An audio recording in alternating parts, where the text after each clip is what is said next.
నాని పాల్కీవాలా గారు. ఈయన గురించి నేను అసలు ఏ విధమైనటువంటి పరిచయం చెయ్యక్కర్లేదు.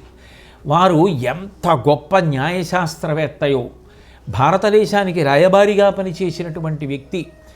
దాదాపు 140 వ్యాజ్యాలు ఇప్పటికీ కూడా న్యాయవాదులందరూ పరిశీలించవలసినటువంటి గొప్ప గొప్ప వ్యాజ్యాలు 140 వాదించినటువంటి ఘనత పాల్కీవాలా గారిదే. అవి కాకుండా ఆయన వాదించినటువంటి వ్యాజ్యాల యొక్క సంఖ్య చెప్పడం ఎవరికీ సాధ్యం కాదు. అంత గొప్ప ఆర్థిక శాస్త్రవేత్త, ఇంత జ్ఞాన ఖని.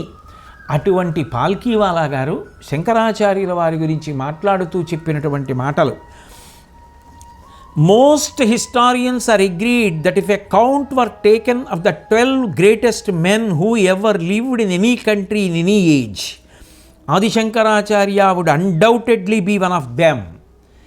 ఈ ప్రపంచం మొత్తం మీద కాలంతో సంబంధం లేకుండా అన్ని దేశాలలో పుట్టినటువంటి మహాత్ములందరినీ తీసి లెక్క పెడితే అటువంటి వారిలో నిగ్గుతేరిన వారు 12 మంది కనపడతారు. ఆ 12 మందిలో ఆదిశంకర భగవత్పాదులు ఒకరు. అంతేకాదు, ఆ 12 మందిలో ఒకరయ్యి ఉండడమే కాదు, ఆయన గొప్పతనం ఏమిటో చెప్తున్నారు పాల్కీవాలా గారు. I would call him the universal man. ఆయన ఎవరో ఒకరికి చెందినవారు కాదు, మిగిలిన వారు ఏదో ఆ దేశానికి సంబంధించిన ఖ్యాతిని ప్రపంచవ్యాప్తంగా వెదజల్లినవారు. కానీ శంకర భగవత్పాదులు భారతదేశంలో అవతారం వచ్చిందని కేవలం భారతదేశానికి చెందినవారో, భారతదేశానికే కీర్తి తెచ్చినవారో అని అనడానికి వీలు లేదు. పాల్కీవాలా గారు అంటారు ఆయన యూనివర్సల్ మ్యాన్. యూనివర్సల్ మ్యాన్ అంటే జగత్తుకంతటికీ సంబంధించిన వ్యక్తి శంకర భగవత్పాదులు ఒక్కరే. మొత్తం జగత్తు గురించి ఆలోచించిన వారు, వేదాన్నంతటినీ ప్రమాణంగా తీసుకుని మాట్లాడిన వారు వారొక్కరే. కాబట్టి I would call him the universal man. He deserves to be called the universal man in more senses than one.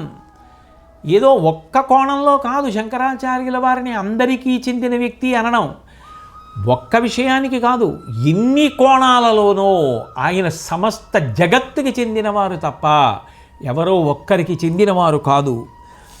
First of all, his accomplishments were of the highest order in a number of fields of mental and spiritual activity, each one of which would have been enough to make him immortal. ఆయన ఈ ఆధ్యాత్మికమైనటువంటి కోణంలో కానీ, లేకపోతే ఆయన మేధో సంపత్తి పరంగా చేసినటువంటి గొప్ప గొప్ప సాధితాల విషయంలో కానీ మనం పరిశీలన చేస్తే ఆయన సాధించినటువంటి ప్రతి విజయము కూడా ఇక ఎవరూ అందుకోలేని విజయం. ఇక దానికి అదే సాటి, దాన్ని వేరొకరు అందుకోగలరు, దాని దగ్గరగా కూడా వెళ్ళగలరని ఊహ చేయడం సాధ్యం కాదు. It is the highest in the order. అదే ఉన్న వాటిల్లో అంత శిఖరాగ్రములు చేరినటువంటి సాధితం, అంతంత గొప్ప సాధితములను సాధించినటువంటి శంకర భగవత్పాదుల వారి యొక్క కీర్తి వలన, సాధితము వలన, బోధ వలన వారు ఎప్పటికీ సజీవులే. అప్పుడు వారి శరీరం వదిలిపెట్టడం అన్నమాట ఎక్కడ అన్వయమైంది? అసలు వారు సజీవులే. వారికన్నా దీర్ఘాయుష్మంతుడు ఇంకెవరైనా ఉన్నాడేంటి? కాబట్టి ఆయన కీర్తి ద్వారా ఆయనే దీర్ఘాయుష్మంతుడు అంటూ, Adi Shankaracharya was a karmayogi, bhaktiyogi and jnanayogi, and he was right in the forefront in each category. First as a jnanayogi, his knowledge was almost incredible. He could go to the heart of the Upanishads, the Vedas and the Bhagavad Gita, and he could expound the scriptures in a manner which has never been surpassed. Shankara భగవత్పాదుల కన్నా జ్ఞానయోగి లేడు.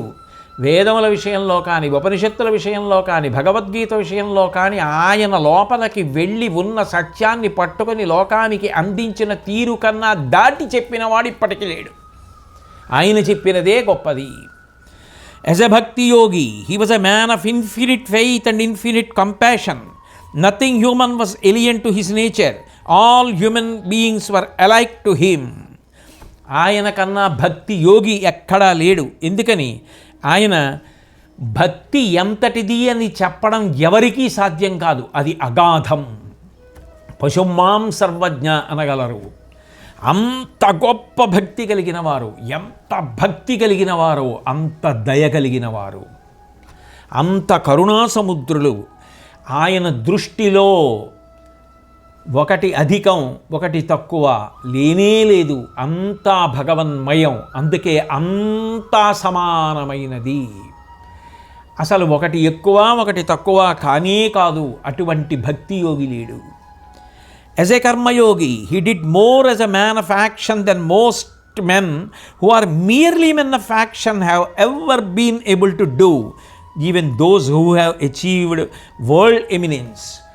విశ్వవిఖ్యాతమైనటువంటి ఆధిక్యాన్ని మేము సంపాదించామనుకున్నవారు కూడా శంకరాచార్యుల వారితో పోలిస్తే ఆయన కార్యదక్షత, ఆయన నిత్యోత్సాహం ముందు సమానం కారు. ఎప్పటికీ కర్మయోగిగా శంకర భగవత్పాదులే అంతటి ఆధిక్యము కలిగిన మహాపురుషులు.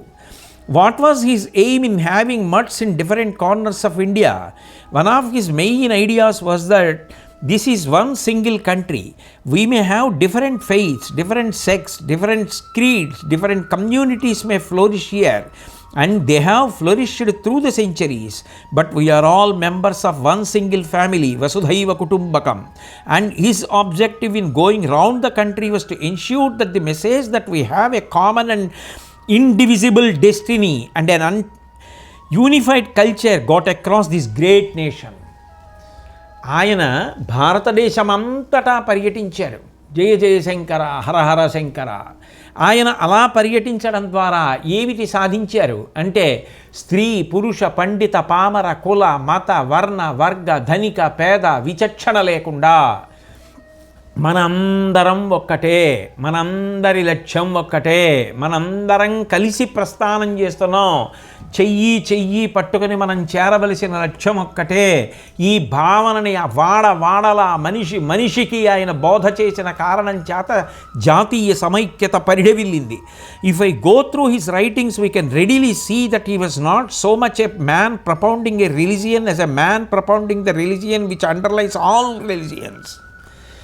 ఆయన చేసిన రచనల్ని మనం పరిశీలనం చేస్తే కేవలం ఏదో ఒక విశ్వాసం గురించి ఆయన మాట్లాడినట్టుగా కనపడదు. అన్ని విశ్వాసములను తన హృదయంలోకి తీసుకుని అందరూ ప్రస్థానం చేయవలసిన విషయాన్ని ప్రతిపాదించడం కనపడుతుంది.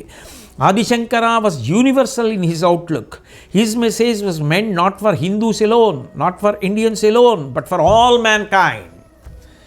శంకరాచార్యుల వారి యొక్క బోధనలు గమనిస్తే ఆయన కేవలం భారతీయులకు మాత్రమే చెప్పలేదు, ఆయన కేవలం హిందువులకు మాత్రమే చెప్పలేదు, ఈ జగత్తులో ఉన్న సమస్త మనుష్యులకు కూడా ఆయన మార్గాన్ని చూపించారు. అందుకే జగద్గురువు శంకరాచార్యుల వారు.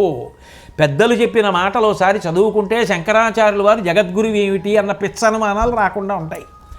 ఏమీ చదవకపోతే ఇలాంటి అనుమానాలు వస్తాయి.